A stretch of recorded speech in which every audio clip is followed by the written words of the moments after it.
दुनिया भर में जब औरतें जलाई जा रही थी, यहाँ तक उनके साथ अत्याचार हुआ करता था, उनको मारा जाता था, काटा जाता था। और इसी बीच एक धर्म आता है जिसका नाम है इस्लाम। हमारे प्रॉफिट पैगंबर जब इस्लाम को रिप्रेजेंट किए तो औरतों को ये लगा कि इस्लाम एक लैंप की तरह है, यानी एक रोशनी की तरह है। और तभी औरतों को इस्लाम एक विश लगने लगा, एक तोहफा जो उनको मिल चुका था। दोस्तों, इससे पहले मैं बात आगे बढ़ाऊं, चैनल पे अगर नए हो तो लाइक करो, सब्सक्राइब करो, क्योंकि ये मेरा सेकंड चैनल है। और हाँ, वीडियो शेयर कर देना। आज अगर देखा जाए तो इस्लाम में औरतों को सबसे ज्यादा आजादी है, लेकिन कुछ लोग ये कहते हैं कि नहीं नहीं जी, इनके में तो बुर्खा पहना के रखते हैं, इनके में तो क्या नाम है, स्कूल तक नहीं जाने देते, इनके में तो ऐसा होता। लेकिन भाई, ग्राउंड लेवल पे ना ऐसा कुछ भी नहीं है। अगर कभी तुम्हें गौर से देखना हो तो कभी देखना कि एक लड़की जो पूरी तरह अपने बदन को ढक के रख के चल रही है और एक लड़की जो स्कर्ट पहन के चल रही है। दोस्तों, मैं कपड़े पे नहीं कमेंट कर रहा, लेकिन अगर तुम एक तरीके से देखोगे ना तो लोगों की नजर किस पे ज्यादा होगी? स्कर्ट वाले पे, ऑब्वियसली भाई। क्योंकि भाई सबकी नजर ना आजकल लोगों के जिस्मों पे है, ना कि उनकी आंखों में। और इस्लाम यही सिखाता है कि अपने बदन को इतना ढक के चलो कि सामने वाला आपके बारे में सोचने से पहले 100 बार सोचे ये है कौन। यहाँ तक इस्लाम में लड़कियों पे हाथ उठाना भी एक बहुत बड़ा गुनाह है। और कुछ लोग तो ये कहते हैं कि इनकी तो 7 बीवी है तो 7 शादी कर सकते हैं। ऐसा नहीं है मेरे भाई, ऐसा कहीं नहीं लिखा कि 7 शादियां आप कर सकते हो। कुछ लोग ऐसे होते हैं जो अधूरा ज्ञान लेके, अधूरी पढ़ाई करके कैमरे के सामने आके कुछ भी बक देते हैं, लेकिन ऐसा कुछ नहीं है मेरे भाई। इस्लाम में लिखा गया साफ साफ, अगर तुम 2 शादी या 3 शादी कितनी भी करते हो, अगर तुम जस्टिस सब में बराबर कर सकते हो, सबको एक साथ खुश रख सकते हो, उस कंडीशन में आप दूसरी शादी कर सकते हो। लेकिन अगर नहीं कर सकते हो तो आपके ऊपर एक ही शादी का हुक्म है। इस्लाम में सबसे बड़ा पॉइंट जो है वो है इक्वलिटी। इस्लाम कहता है हर इंसान इंसान है, किसी को छूत छात से कभी ऐतराज नहीं करना चाहिए। पर हम देखते हैं कि अदर रिलीजन में आज भी ऐसा है कि छूत छात, ऊंची नीची जात देखी जाती है। इसका एग्जाम्पल यहीं से सेट होता है। अगर तुम बहुत पैसे वाले हो, आपके पास एमपी का पोस्ट है, कोई सी पोस्ट है, डजंट मैटर, अगर एक मस्जिद में आप लेट पहुंचते हो तो आपको पीछे खड़ा होना होगा, ना कि तुम्हें आगे जाने का परमिशन है।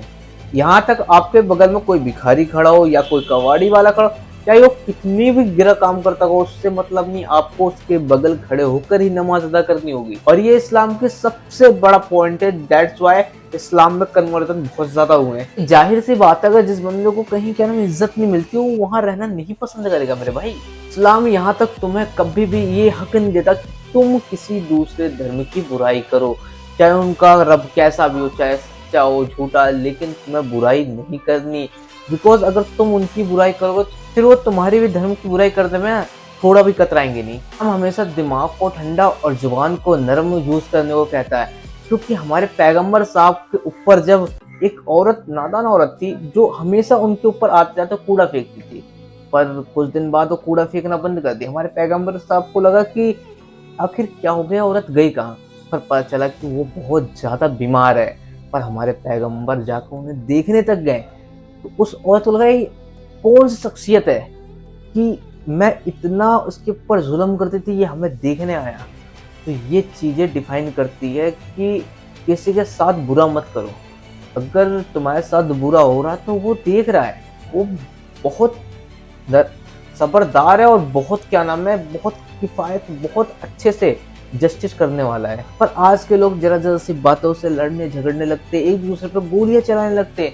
मतलब इंसान को इंसान से इतनी नफरत हो चुकी है कि उसे वो खुद खा जाएगा, दूसरे को खाने की जरूरत नहीं है। अकॉर्डिंग टू इस्लाम, अगर आपका पड़ोसी भूखा सो रहा है तो आपको पूरा पेट भर के खा के सोने का हक नहीं है मेरे भाई, उसे भी आपको अपने हिस्से में से देना पड़ेगा। पर कुछ लोग ऐसे हैं जो सिर्फ और सिर्फ अपना देखते हैं। भाई, अपना देख के किसी का भला नहीं हो। कुछ लोग अपनी औलाद के लिए लड़ते हैं कि ये प्रॉपर्टी मेरी औलाद। भाई, अगर तुम्हारी औलाद लायक होगी ना, वो खुद बना लेगी, और नालायक होगी ना तो तुम कितना भी बना लो, चाहे कितना भी बना लो, वो उसे बर्बाद कर देगी। अगर आपको कभी टाइम है तो आप जाके वृद्धा आश्रम एक बार विजिट कर लेना।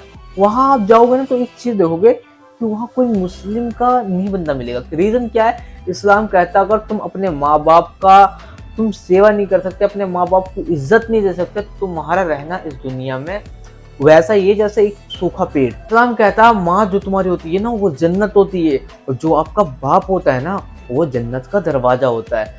तो ये चीजें ऐसी हैं कि यार देखो, आप लाख जगह फैसला कर लो, लाख कुछ भी कर लो, अगर आपके घर में आपके माँ बाप आपसे राजी नहीं है, आपसे खुशी नहीं है, तो उस दौलत का और उस इबादत का कोई फायदा नहीं है। देखते कि आपस में भाई भाई लड़ने लगते हैं, एक दूसरे को मार।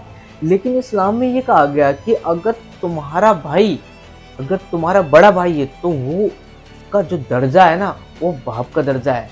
पर आजकल नहीं जी, हमें तो ये चाहिए, भाई भाई में मार देते, भाई भाई को मार देता है सिर्फ कुछ जमीन के लिए, कुछ पैसों के लिए। पर जाना इन्हें खाली हाथ ही है कब्र में। इस्लाम कहता है ना तुम यार लड़ो मत, तुम सब्र रखो, देने वाला मैं हूँ। अगर तुम्हारे साथ आज जस्टिस नहीं किया किसी ने तो मैं बैठा हूँ ना, मैं दूंगा तुम्हें, और इतना दूंगा कि तुम संभाल नहीं पाओगे। गूगल बाबा के अकॉर्डिंग जाओगे तो उसमें तुम देखोगे कि इस्लाम सिर्फ 14 साल पुराना है। पता नहीं उनका कहाँ तक सच है, लेकिन तुमने कभी चीजें नोटिस की होगी, अगर सबसे सेकंड लार्जेस्ट अगर धर्म कोई है तो इस्लाम है। रीजन क्या है? इक्वालिटी। हम नहीं देखते कि हमारे बगल में गरीब बैठा है, फकीर बैठा है। चाहे तुम यही नहीं, कल्चर ये दुबई में जाओगे ना, सिखों के बगल में वहाँ के जो मजदूर जो काम करते हैं वो बैठ के रोजा में अफ्तारी करते हैं। अब हम बात करेंगे इस्लाम के अंधभक्त लोगों के। ये वो लोग हैं जो बड़े बड़े जुलूस निकालते हैं, जबकि इस्लाम में कहीं भी मेंशन नहीं किया गया कि तुम जुलूस निकालो, तुम कुछ करो। अगर तुम्हें कुछ करना है तुम जाके घर पे बैठो, इबादत करो। पर आजकल ढोल तमाशा गाना पता नहीं क्या कहाँ पहुंच चुके हैं हम। भाई इस ना जो जनरेशन जो ये चीज तुम कर रहे हो इससे बाहर निकलो। ऐसा कुछ नहीं लिखा है किताब में कि तुम जाके जलसा निकालो, बड़ी बड़ी रैलियां निकालो। मोहम्मद साहब को मैं देखता हूँ बहुत लोग जन्मदिन निकालते हैं, रैलियां निकाल, ऐसा कुछ नहीं किया है भाई, कुछ कहीं भी नहीं लिखा है।